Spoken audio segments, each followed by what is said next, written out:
Hello everyone, and welcome back to our Leaders of Future Generations lessons. In recent lessons, we have been discussing resiliency, stress, and stress management. If you haven't had a chance to tune into those lessons, I strongly encourage you to do so. For those of you who are tuning in for the first time, my name is Lauren. I work for a group called Compass Mark in Lancaster, Pennsylvania. And I work for a program called Leaders of Future Generations, which is a program that we bring to schools in the area. We bring these to students who show leadership potential in their schools and in their communities. So since we are all stuck in our homes, we thought, hey, let's bring our lessons to you at home. So I hope that you tune into the previous lessons. I hope you tune into this one and continue to do so from here on out. Okay, so today's topic is development. Specifically, emotional and social development. Development means a new stage in a changing situation. So as we travel through life, we experience many different stages, okay, which can help shape who we are as individuals. We are always adapting, learning, changing, and reevaluating how we think, how we feel, and even how we behave. But before we dive into emotional and social learning, let's check out our quote of the day. American author and motivational speaker Dennis Waitley said, "Personal development is the belief that you are worth the effort, time, and energy needed to develop yourself."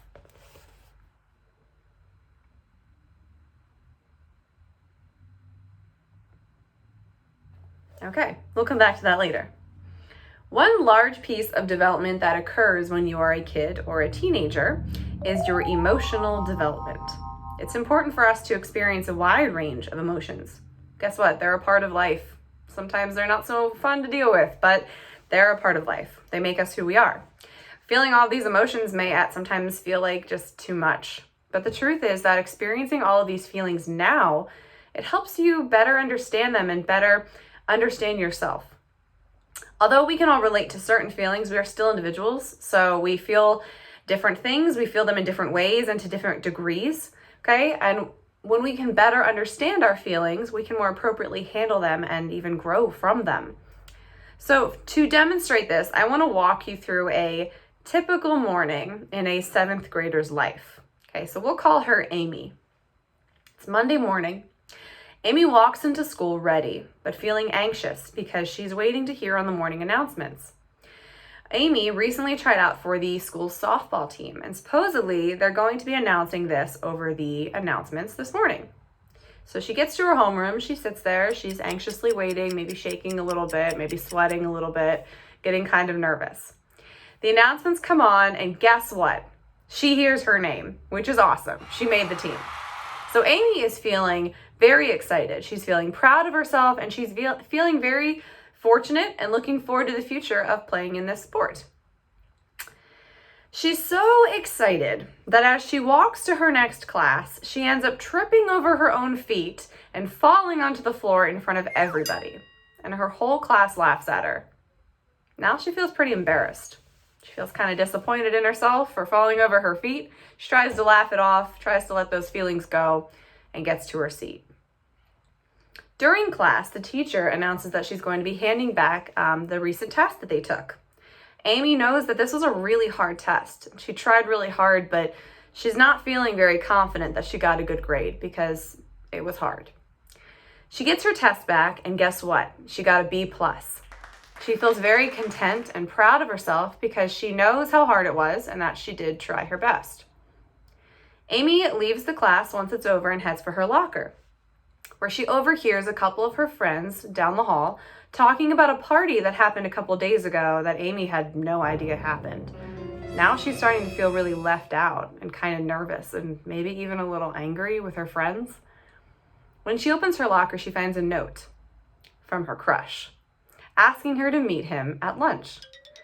Now she feels nervous and excited and anxious, but in a whole new kind of way.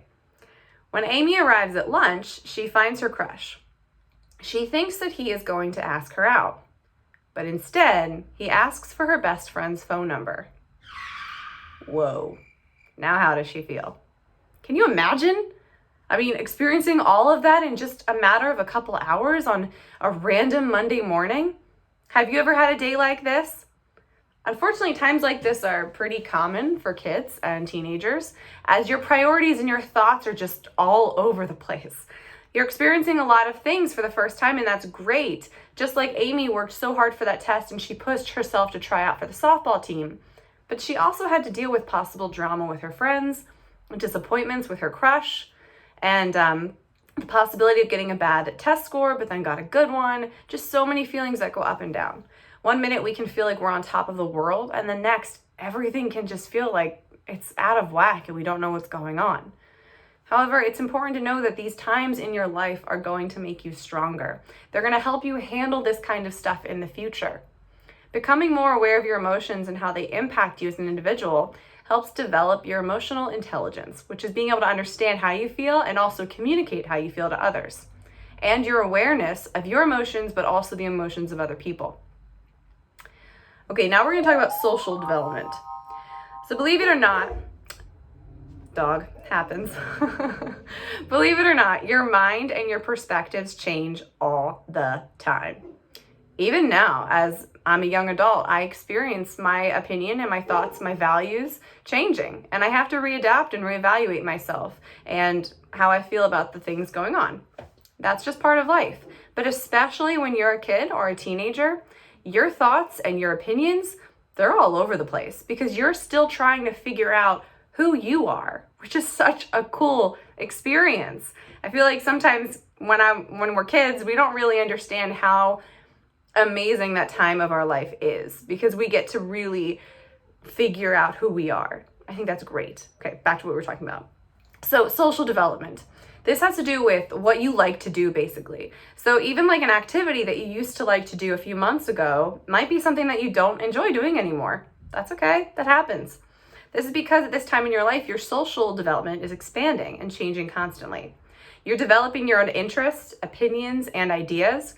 You're stretching out your independence. Maybe you have a phone now and you didn't have one before.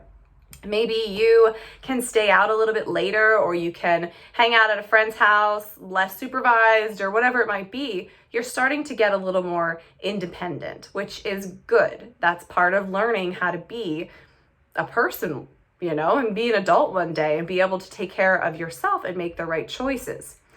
You're also starting to question what other people tell you. And this might kind of drive your teachers or your parents crazy sometimes, and that's okay. But you are starting to figure out that you have opinions too. And so something that someone tells you might be arguable, right? Or something that you could kind of discuss further.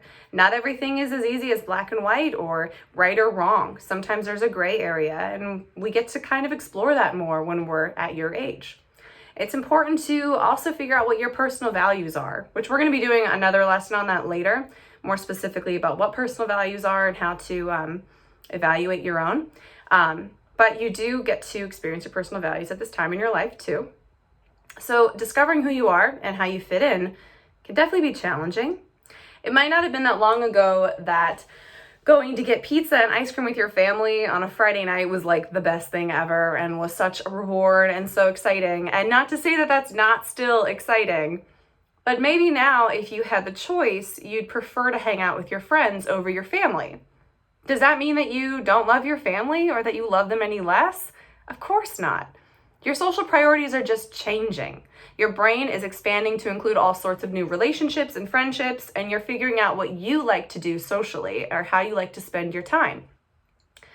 Let's think about also how we make friends, okay? When you were in kindergarten, I still see this happen with my students, and it's seriously the cutest thing ever. But when you were that little, kindergarten, first grade, second grade even, and you went to make a friend, it probably involved something like this. Hi, my name's Ben. Hi, my name's James. Do you want to be friends? Yes, let's go play. And then they run off and go play. It's super cute, super easy, right? There's no complication, no drama, no judgments. It's just, do you want to be friends? Yep, sounds good. Okay, so is that how you do it now at your age or my age? Definitely not. It gets way more complicated, and that's okay. It's just us figuring it out. Making friends as you get older, it's a little bit harder to, you tread a little lighter, okay? So you take a little bit of a different way of making friends. And We have to kind of figure out what we want in a friend and how we are going to be a friend also. Okay, as we get older too, the pressure to behave certain ways also comes into play. Okay, and that can be a good thing if the pressure that you feel or the influence that you feel from other people in your life is pushing you to be a better student, try out for the sports team that you want to do, or audition for the play, or whatever it might be. That's really great. But it can also be a negative pressure if you're feeling pressure to do something that makes you uncomfortable, or that could get you into trouble, or that is just not you, right? We should be able to be who we are and not have to feel like we have to fit in a certain way and act like other people. Okay, so your priority and your confidence levels are now becoming factors. You may be more likely to approach friendships with caution, or make sure that you get along with the person and can trust them to be a good friend before you tell them a secret or share something about your family, because you want to make sure that you can trust them now. Or you may be nervous that the other person might not want to be your friend. And I feel like that was less of an issue when we were little kids. But now that we get older, there's this possibility that they might not want to be your friend. And that's okay. It does happen. And it doesn't mean that you're a bad person or that nobody wants to be friends with you, but it's just the way it is sometimes, and it's okay. It isn't always easy to be confident and self-assured, especially in the face of rejection. But the more that you work at it, the more people around you will notice it and will actually respect you for it. So in further lessons, we are going to be talking more about friendships, confidence, and how they play a role in our lives as individuals and as leaders. But our development definitely plays a role as being a leader, right? Because as a leader, you have to understand where you stand on certain things and your opinions, or at least your leadership style, and how you're going to be as a person.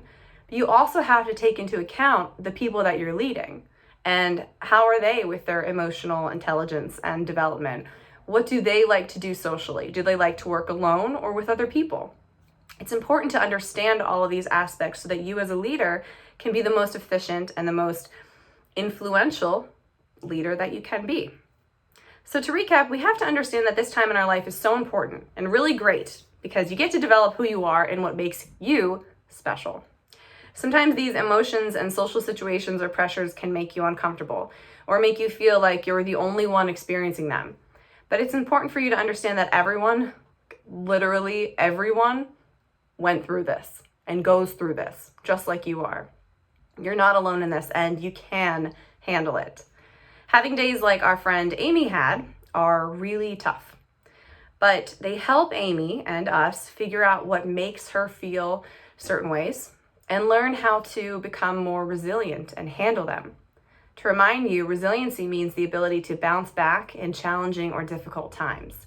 So understanding that it's disappointing that that crush she had asked for her best friend's phone number, but hey, he's not the only one out there. And if that's the way it was meant to go, that's the way it was meant to go, and she'll be fine. Being able to understand that she can bounce back and her feelings don't control her behavior, so she can decide how to handle them. Let's take a look back at that quote from Dennis Waitley. Personal development is the belief that you are worth the effort, time, and energy needed to develop yourself.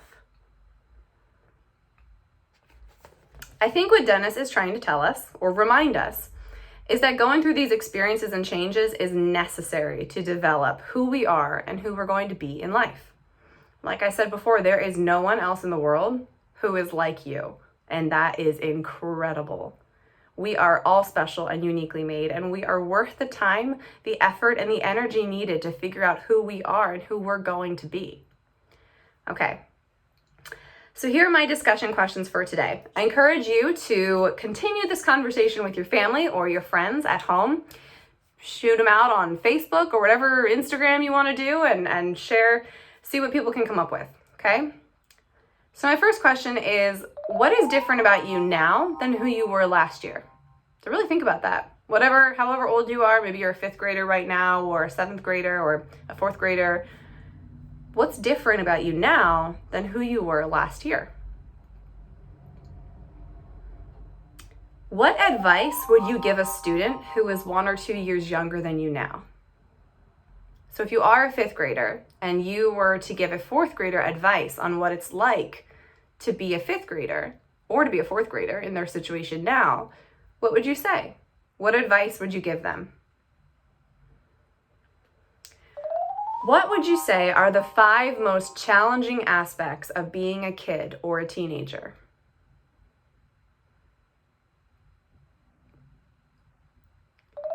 And how do you approach making friends? How do you do it? Really think about it. When was the last time you made a new friend? How did you go about doing it? Wonderful. I really, really hope you take the time to discuss these questions at home and let me know how those conversations went in the comment section below. Today's home activity is a conversation starter game. This is great to do as a family or with a group of friends. I want you to take different slips of paper and write an open-ended question on each slip. Then shuffle them up in a bag or hat and take turns choosing a slip of paper. You are not going to answer the question that you pick. Rather, you're going to ask someone else in the circle the question that you picked, and you're going to listen to their answer. If this sparks a conversation, awesome, keep going. If not, that's okay too. At least you learned a little more about everyone else in the circle and a little more about yourself.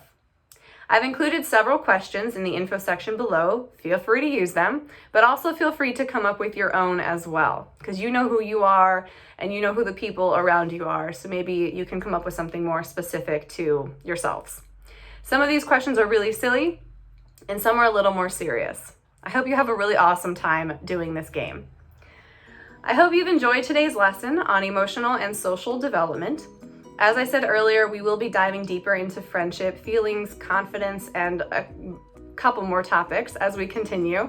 So please tune in every Monday, Tuesday, Wednesday, Thursday, Friday to hear a new lesson from me, Lauren. And please comment or say hi below. I would love to hear from you. Well, thank you everyone. Be well, be safe, and I look forward to connecting with you next time.